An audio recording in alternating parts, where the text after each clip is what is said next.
વાવથરા જિલ્લાના ભાભર તાલુકાના 3 ગામોના અસરગ્રસ્ત ખેડૂતો પોતાની જમીનમાંથી પસાર થતી વીજ લાઇનના વળતર મુદ્દે આજે ઉગ્ર આક્રોશ સાથે જિલ્લા કલેક્ટર કચેરીએ દોડી આવ્યા હતા અને કલેક્ટરને આવેદનપત્ર આપી વહેલી તકે યોગ્ય વળતર ચૂકવવાની માંગ કરી છે।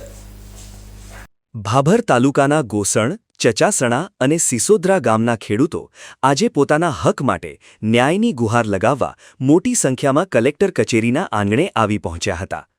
ખેડૂતોનો આક્ષેપ છે કે તેમના ખેતરોમાંથી લાખડિયા બનાસકાંઠા ટ્રાન્સમિશન લાઇન પસાર થઈ રહી છે, જેને કારણે તેમની કિંમતી જમીનોને મોટું નુકસાન વેઠવું પડ્યું છે।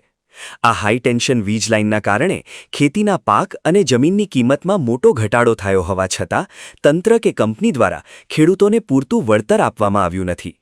આથી રોષે ભરાયેલા ધરતીપુત્રોએ નિયમ મુજબ તમામ અસરગ્રસ્તોને 15% લેખે યોગ્ય અને ન્યાયિક વળતર તાત્કાલિક ચૂકવવામાં આવે તેવી જોરદાર માંગ કલેક્ટર સમક્ષ રજૂ કરી છે।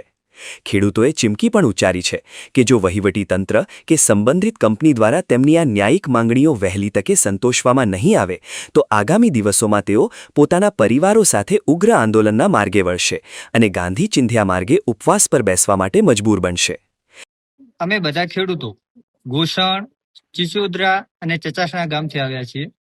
અમારે ખેતરાઓમાંથી ટ્રાન્સકો કંપની લાઈન નીકળેલ છે, જે અદાણી ગ્રુપની છે। એઓએ કાંકરેજ તાલુકાને 15% તરીકે વળતર આપેલ છે અને અમે જે ખેડૂતો આ 3 ગામના છીએ ભાભર તાલુકાના, એમને 7.5% વળતર આપેલ છે। તો અમે કલેક્ટર સાહેબ ભાઈ એ આવેદન આપવા આવ્યા છીએ કે અમને પણ 15% લેખે અમારું વળતર મળવું જોઈએ। એ અમને શા કારણથી મળતું નથી? સાહેબે અમને અત્યારે 1 અઠવાડિયાની મુદત આપી છે, પણ અમે ખેડૂતો એમને 15 દિવસની મુદત આપીએ છીએ કે જો 15 દિવસની અંદર અમને આનો જો ન્યાય નહીં મળે તો અમે અહીં ધરણા ઉપર ઉતરીશું। તમને જણાવી દઈએ કે ગોસણ, ચચાસણા અને સિસોદરા પંથકના ખેડૂતો લાંબા સમયથી વળતરની આ આશામાં બેઠા છે, પરંતુ વારંવાર રજૂઆતો કરવા છતાં તંત્ર દ્વારા આ બાબતે કોઈ નિકાલ લાવવામાં આવ્યો નથી, જેને કારણે ખેડૂતોની ધીરજ ખૂટી છે। ખેડૂતોનું કહેવું છે કે એક તરફ ચોમાસું ખેંચાતા મોંઘા બિયારણનો ખર્ચ માથે પડ્યો છે અને પશુપાલન પણ જોખમમાં છે, ત્યારે બીજી તરફ જમીનમાંથી પસાર થતી આ મોટી લાઇનના કારણે બાકી રહેલી જમીનમાં ખેતી કરવી પણ મુશ્કેલ બની ગઈ છે। આવી બેવડી આફત વચ્ચે જો સરકાર વળતર ચૂકવવામાં પણ વિલંબ કરશે તો ખેડૂત પરિવારો આર્થિક રીતે સાવ પાયમાલ થઈ જશે।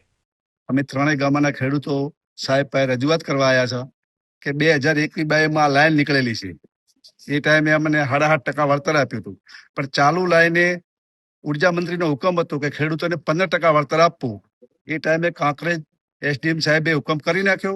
કાંકરેજ તાલુકાના ખેડૂતોને વળતર 15% મળ્યું છે, અમને નથી મળ્યું। તો અન્યાય કેમ? જોવાનું જેમ બને એમ ખેડૂતોને ન્યાય આપે, અને ખેડૂત એક જગતનો તાત કહેવાય। ખેડૂત ન્યાય માંગવા આવ્યો છે। આજે શું રજૂઆત કરીશું? આજે રજૂઆત એવી કરી કે બધા 3 ખેડૂતોને 3 ગામના ખેડૂતોને પૂરેપૂરો ન્યાય મળે।